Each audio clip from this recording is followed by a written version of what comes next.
Good morning, and thank you all so much for coming, and thank you for your interest in this. It's been quite an endeavor from all the pelicans that we have received, and I'm going to talk a little bit about that in depth. First of all, my name is Sharon Schmalz. I'm the Executive Director of the Wildlife Center of Texas. We have become one of the largest wildlife centers in the nation, which is phenomenal to me, being in the middle of Houston, how much wildlife we do receive. But we get over 9,000 wild animals a year, so we stay fairly busy.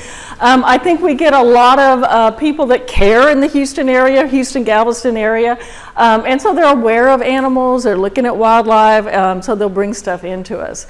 I've been a permanent rehabilitator for over 30 years now, and as somebody said, I'm still in rehab after 30 years.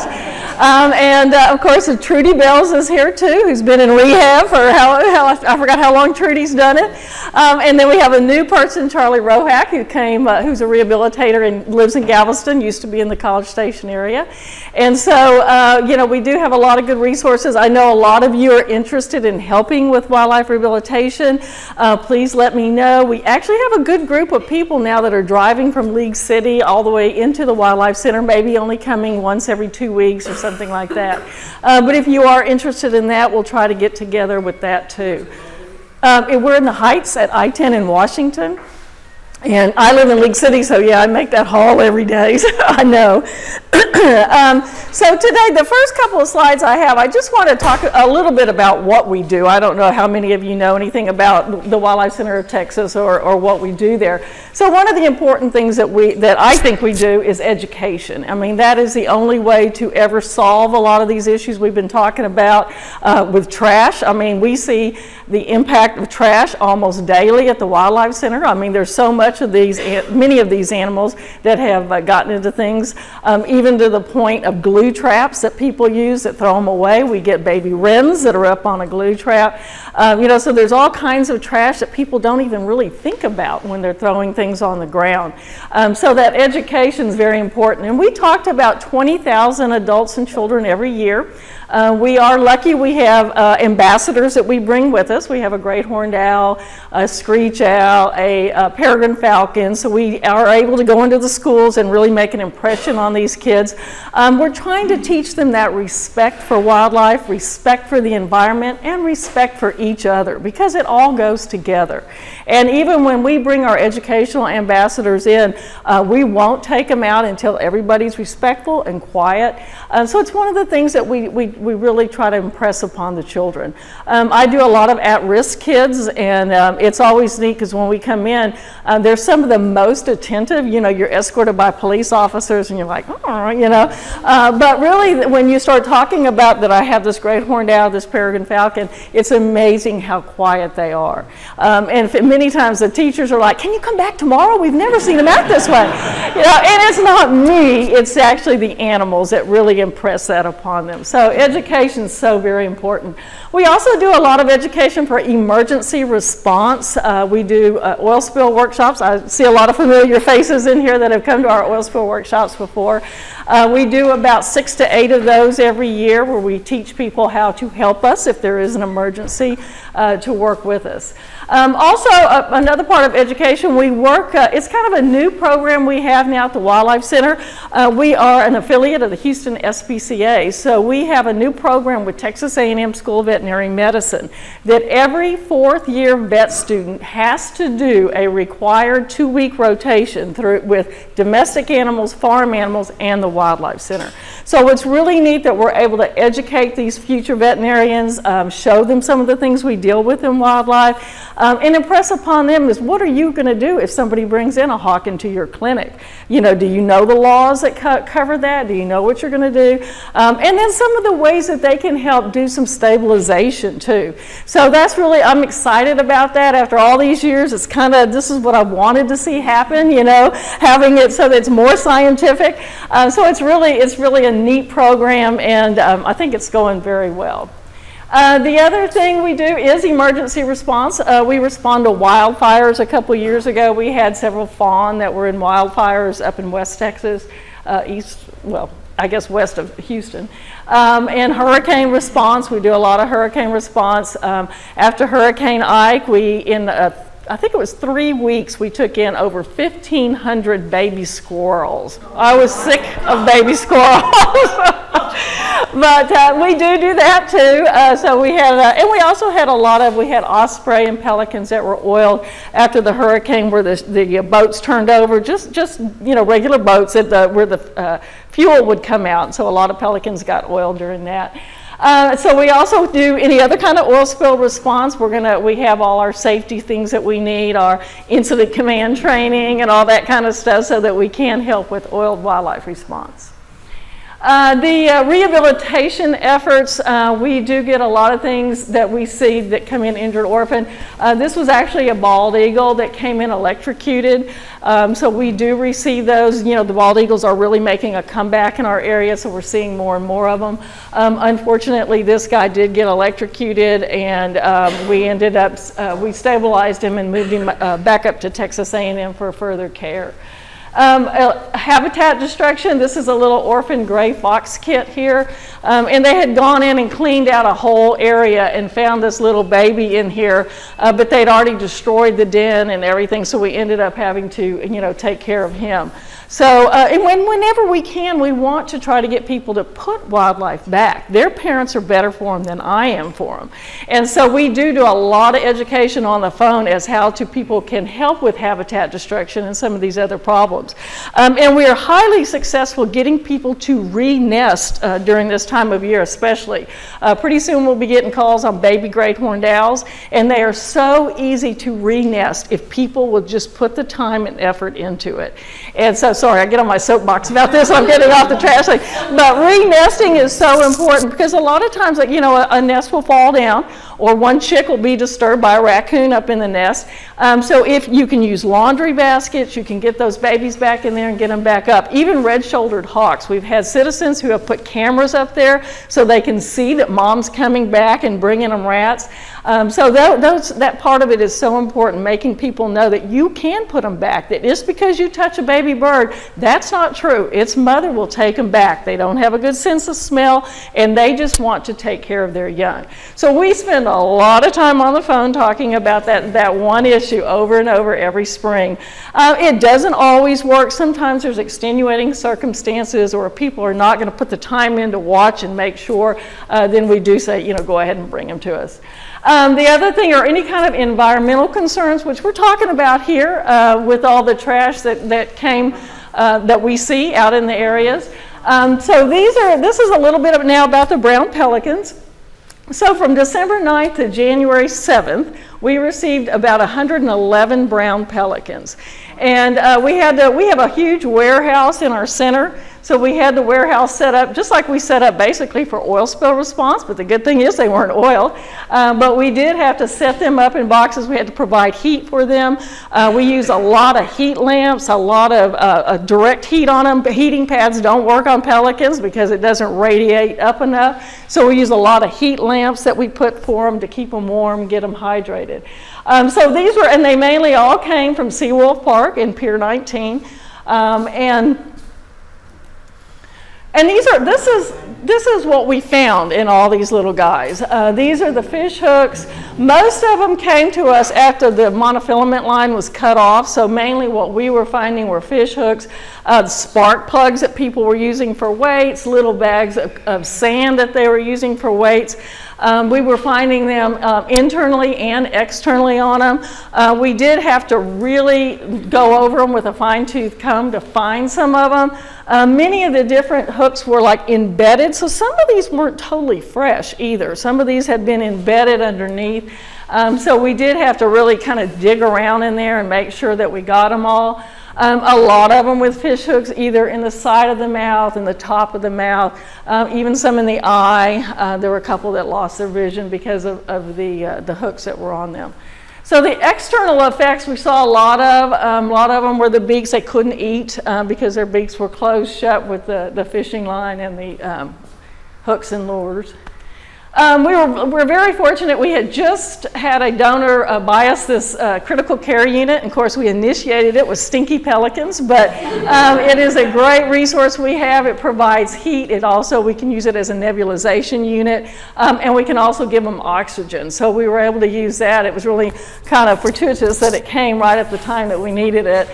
So we did put them in there because these guys came in extremely emaciated, extremely skinny. We started giving them fluids. This is something that Charlie and Trudy are both familiar with, but getting them rehydrated was very important. Some of them, their mouths were like pulled together where they couldn't eat anymore. They were basically starving to death. So then also the other thing we found were the internal effects from the fish hooks and the trash and stuff. And so when every pelican we got, we did x-ray. We have a digital x-ray machine.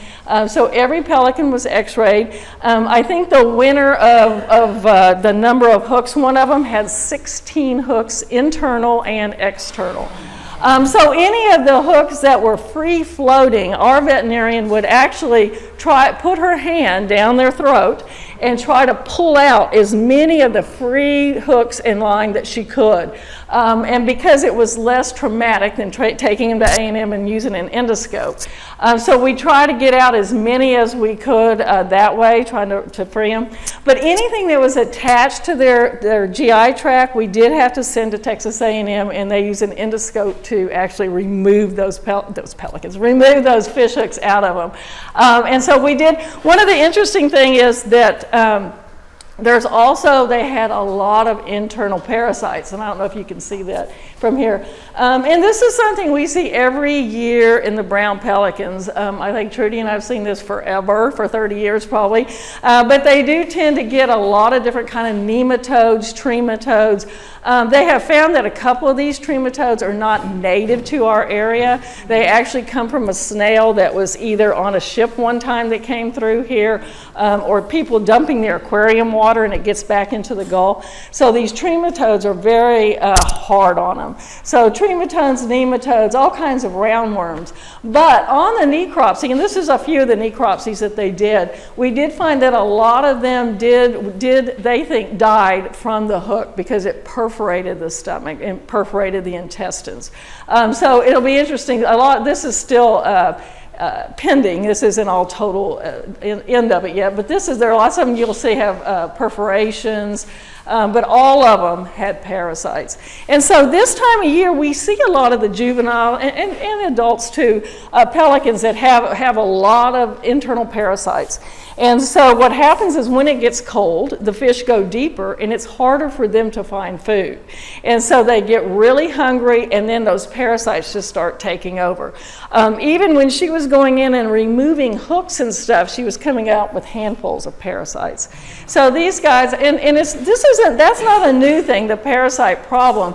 I think maybe some of the parasites was what made them hungrier, and it was almost like it was a perfect storm this year where the flounder run was a little later, and the young pelicans with their parasite problems was a little earlier. So we really had this perfect storm where they were just starving, grabbing fish. As soon as a fisherman would catch a fish, here was a pelican trying to take it. And so, it was that education being out there. I know Josh was out there helping people, teaching people, trying to get and the fishermen didn't want them taking their fish. They're trying to reel it in as fast as they can. But as they were coming in, there is a lot of trash out there, a lot. And like Charlie said, Seawolf Park is covered in it.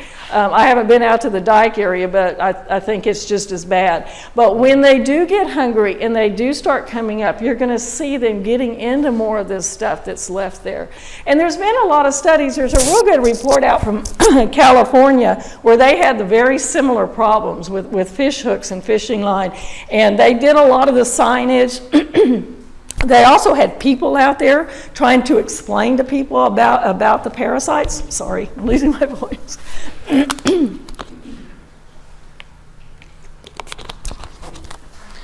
But it is so important that, this initiative that everybody's taken up now with Audubon, and we would love to be part of it too, because we do see the end results of it. And so, yes. So I think, you know, the more we can do, and it goes back to that education, trying to, so that people know, you can't always, they can't, you know, one fisherman told me, well, I can't pick up all my line. I'm like, but can you pick up most of it? I mean, you know, don't just say, well, I just can't pick up any of it, but at least trying to get them to pick up that line, having those receptacles with good signage on it in multiple languages, you know, I think is going to be very important. I want to get that out as quickly as we can. Some of the updates here, more than 75% of the pelicans that we took in over this time period did have internal hooks. Lures, weights, and everything. They were heavily parasitized and emaciated. They've all had their deworming now, which is really about a 6-week process, 4 to 6 week process that we go through. And a few of the patients did not have fishing line or hooks. They were just emaciated. A lot of guys, you could tell, had old fishing line problems. You could see on the patagium, you could see like where it had old fishing line wrapped around there. A lot of them with the embedded fishing line, like you had showed the picture of the oyster catcher, I guess it was. A lot of that was going on that we saw. Some bad, terrible fractured wings from the same thing, I think, from them being out there. Right now we're going through about 300 pounds of fish per day. And thank you to Moody Gardens. They are supplying a lot of the fish for us, all of the fish for us. So we truly appreciate that.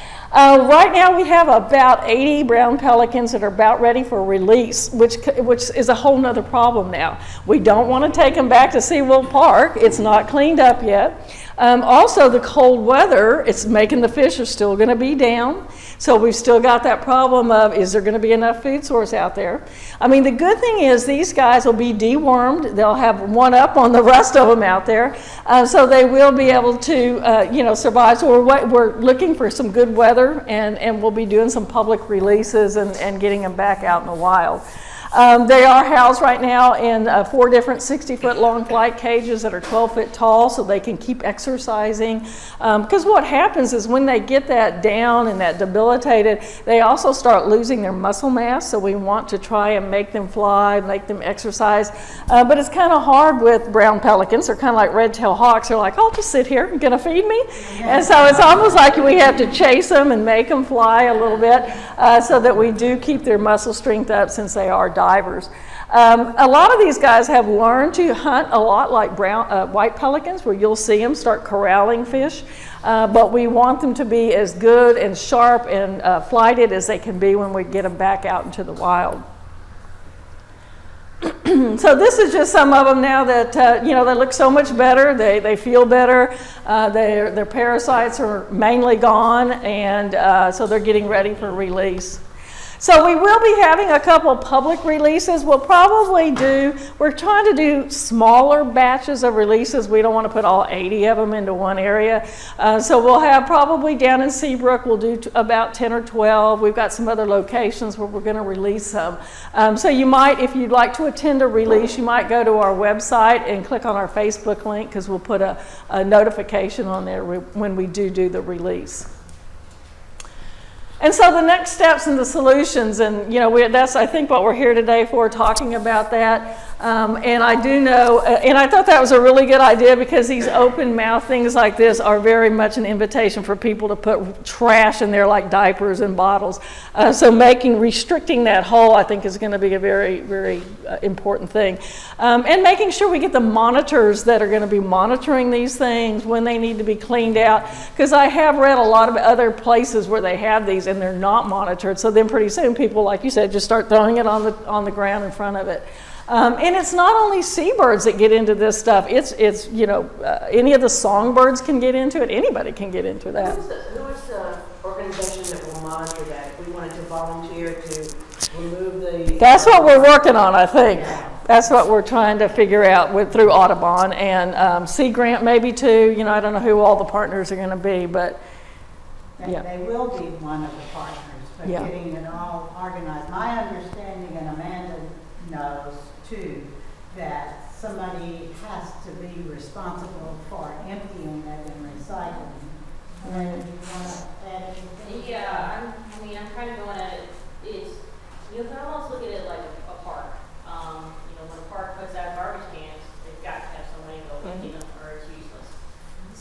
I see our role, I can provide the money, some money, to build some of these and get them up, but I've got to have volunteer commitments to empty them. And then I will take on the responsibility here at the Prairie Preserve of collecting the used line and shipping it back. But I can't run all over the county and collect from these things. So that's where our volunteers are really going to be key here. What about like on the highway? Texas, they have, you know, this mile of highway is adopted by. Yeah. We might be able to do something like that, adopt a section of a beach. Right. Adopt here or something.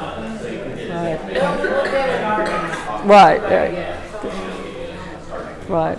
And so I guess the only other part of this that I wanted to, a lot of people were asking me during the break is reporting injured and orphaned wildlife, and especially injured along the coastline here.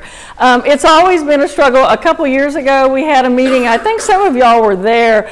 We had some master naturalists working with Moody Gardens, trying to come up with a group of people that when we at the Wildlife Center get a call on something, we can call somebody. But what we found is we didn't have a good mechanism because we were going down this list that was taking so much time to call. So I don't know if there's like an e-blast we could do or a text message to a lot of people, but that's something that we're trying to work on too as rehabilitators, is finding a way to do that.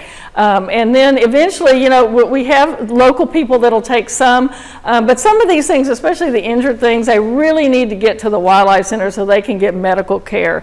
We've got now 7 veterinarians on staff between us and the Houston SPCA, so we always have veterinarians there to help. A lot of these guys, the quicker they can get there, the better. There are some things like with the emaciated pelicans that locally we can do by just, you know, like Charlie's doing and Trudy does, is just stabilizing them and getting them in good shape so that we can move them. But we also need help to move them from there. I still live in League City, but I'm trying not to be getting things in my home anymore. I've done it for 30 years. I've been cussed out by a lot of people. But one day I am going to move or die or retire or something. And so I'm trying to get the thinking to get up to the Wildlife Center. And it is interesting because people from Conroe, people from Katy drive to the Wildlife Center and don't question it. But people down here, Trudy and I have spoiled them, and so people don't want to drive up there. So we're trying to find a good way to do that, to get that, some kind of even if it's you commit to, hey, I'll do the first Monday of the month. If there's any wildlife that comes from Galveston that needs to be transported from Charlie, or, you know, I can do it the first Monday of the month or something, you know, where we can get kind of a good schedule set up like that. But it is a drive. I do it every day, sometimes 6 days a week. It is a drive, I know. So, you know, we want to try and work that out, and we don't want to overload Charlie where she's getting 100 animals a day like I used to do in League City. You know, it takes over your life. And so we want to get them to people to start thinking about that, getting them to the Wildlife Center where we've got the veterinarians and working with that. But I know not everybody can do that. So we'll try to work on some kind of transportation that we can do. Texas A&M has a mass text system. That's what we need, a mass like text. I still get it on my phone. My boys are long graduated, but I set it up on Twitter. I don't know how I did it because I did it 12 years ago, and so every month I still get the code maroon message. You know, but yeah, something like that, and then whoever can first call us to, yeah. They probably tell you how they did it. Yeah, you know? right. And then they just send out a message, you know. Who can help today? Yeah. Classes are canceled until further notice or whatever. Right. Go to class now. Or Yeah, good. Okay. Anybody have any questions? Any questions on the pelicans? Or? Yes, on those pelicans that were taken in December, how does that compare to years past since you've been there? Is there more now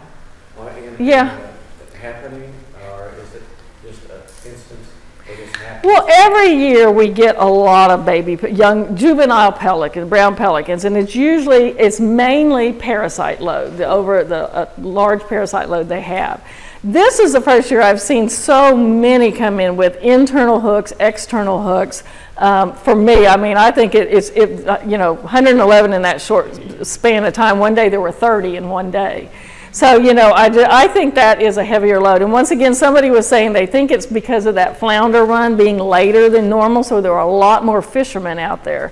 And then it seems like to me the young pelicans also appeared sicker sooner. It's usually later in December that we see all these little guys that are not making it. I mean, we got 2 pelicans the other day from Houston. They're just starving, so they just keep flying looking for food somewhere.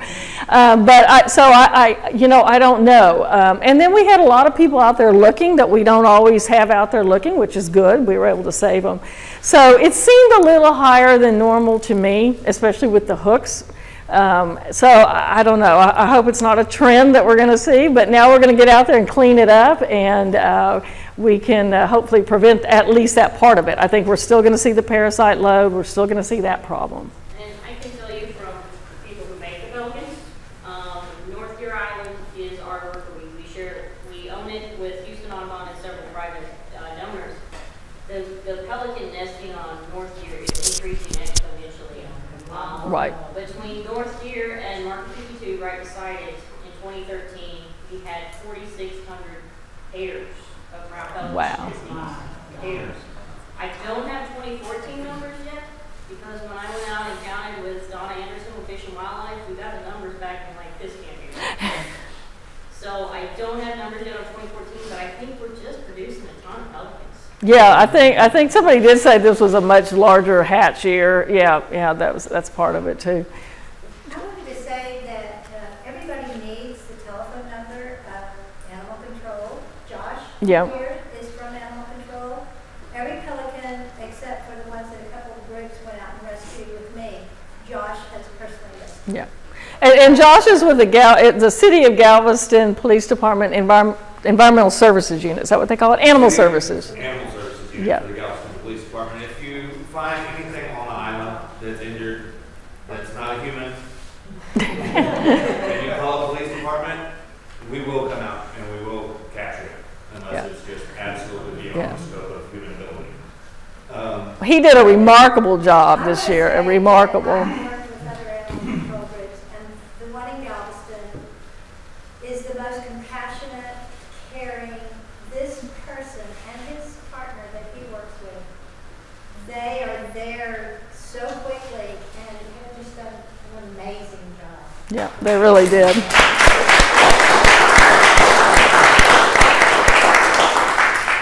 We appreciate, and he drove them all the way up to the Wildlife Center, a whole truckload of them at a time. So if you're able to help transport is something that's going to be needed. Yeah. That's something that's always going to be needed, because somebody's got to make that. Yeah. Somebody's got to make the drive. And it slows him down doing retrieval because he's got to stop and drive them in. So we have, I know, Bobette, you help some. So. The city police department's budget does not pay for me to be pelican. You're right. I have to manage my time appropriately because I still have a laundry list of people still get hit in the face all day long. Yeah. And so what we call the non-emergency police number? On the island, it's 765-3702. That's a non-emergency police dispatch line. But at the same time, Texas City Animal Control will come out and pick up injured wildlife. Galveston County Animal Control will respond to injured wildlife. So if you're in an area, it is a number to have handy. Go ahead and find out who you need to contact in your area. Just keep that number handy in your phone, because when you stumble across it, it's nice to have the number in your contact list. Say the number again, please. On the island, it's 765-3702. 409 area code? Yes. Now, if you're on Texas City, and we're talking about everybody making a run out to the dike, their dispatch number, if you're writing notes, is 409 643-5720, I believe. And that's just animal control. That's Texas City Police dispatch line, and they also are dispatched through their police department. Galveston County's phone number is 409-948-2485. Can you do that another time? For the county, it's 409-948-2485. And one thing I didn't mention is that, you know, all these animals are protected by state and federal laws. And so, but there is something, the Good Samaritan part of that law, that if you are picking up a wild animal and transporting it to a wildlife center or a permitted rehabilitator, you know, you're okay. Because a lot of times we scare so many people with that, and it is something to be aware of, that they are protected by state and federal laws. Just recently we had a animal control facility that went out and shot a hawk. And so, you know, they can't do that. And so law enforcement did come down on them. So that is something that you want to keep in mind. But if you're assisting a wild animal and you're trying to get it to a rehabilitator, that's considered Good Samaritan, and that's okay. Do you have advice that you give to the fishermen, like at SeaWorld Park, or other than don't hand feed the pelicans at Pier 19? What can you tell them? Well, yeah, I mean, that is a big thing. And a lot of times they feed them because they're being mobbed by them, because they are so starving with the parasite issue.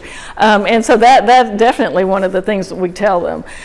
You know, there's been talk of, and there are some papers from, I think, Florida and California telling fishermen how to remove hooks. But there's a lot of things, yeah, that's a little sketchy, because first of all, there's liability. Who's going to, when that person gets eyeball gets taken out by that hook on the end of the beak, who's going to be responsible and liable for that? And then there's also the liability to the animal, because if you, I mean, a lot of these guys really hate them because they chase them around, you know, trying to take their fish. So, you know, when you're telling them, oh, go ahead and grab it and take the hook out, you know, no, when Josh is down there, he's real good about helping them, but you know. At SeaWolf Park, I can be there so fast. Okay. And we will gladly throw assist. that back of my tailgate. We can take all the hooks out. If he needs to go to rehab beyond that, we'll bus him to where he needs to go. And on top of that, with all the internal hooks, a lot of times just removing the external, what you just did to the bird, is only scratching the surface. That just because you take that one hook out, you're not seeing the two that are hooked on the other part of his wing, because he's been stealing people's fish all day. yeah. Yeah. We removed 19 from SeaWolf Park in one day, and through the course of loading my truck with those, caught and released 4 pelicans that are just, I can't even catch the bird I'm going after, because this yellow over here won't stop catching birds. And it was never ending. Do you give them advice on what to do? Absolutely, and unfortunately, in this one particular spot, they were absolutely being mobbed by the pelicans. They're fishing with 9-inch pieces of bait, trying to catch, you know, monster fish, and Which is perfect size for a pelican. absolutely perfect feeding size. It's wonderful, easy meal, but if you're casting your line out 3 foot away from 2 or 3 pelicans, that pelican doesn't have to do a whole lot of work to stretch his neck out. That bird is getting a free meal before doesn't matter how heavy your weight is. He's catching it almost mid-air just by leaning over. So if you could throw it 15 foot to the other direction, make that bird work for it a little bit more, your weight, your bait could hit the bottom and then be out of that easy grabbing view. And sure enough, he did, and it allowed me to finish collecting the other injured birds. And there are parts of the country where when this happens over years, and you know that this 2-week period, just like with the crab pots, you know, that this 2-week period, you can shut off fishing in an area and maybe move it down further, or you know, move it where they're having to fish somewhere else. But right now, I mean, this is really the first data we have of this many hooks and stuff in just that one area in front of SeaWolf Park. And it's going to be hard, I think, in Texas to get something like that done, but it's something we probably want to watch over time, and it may be if we keep having this flounder run later, and the sick pelicans earlier, that we can maybe prevent that perfect storm where we can shut it off for a week or two. It's a lot of simple maintenance too. We've been going out cleaning. Since it started in December. I'm going out at least every other day to both SeaWolf Park and Pier 19. Good. I'm not finding anywhere close to the numbers of dozens of pelicans hooked. It's not just that I can't catch them now. Right. They're not in those sufficient numbers. We're finding the dead loss now from The parasite, cold yeah. cells and the emaciation. Right. Yeah. I picked up 15 deceased the other day in a number of locations. Yeah. Not one fish gone. Yeah. And so it's nice to see that trend kind of coming to a close this year. So I think we don't really have all the data together yet as to what's happening, but I think definitely cleaning up that area probably helped a lot, and see what happened. One other thing, another problem area we have down there is around Pier 19 because of the fish oil. There's so much fish cleaning, and they're throwing out a lot of the pieces.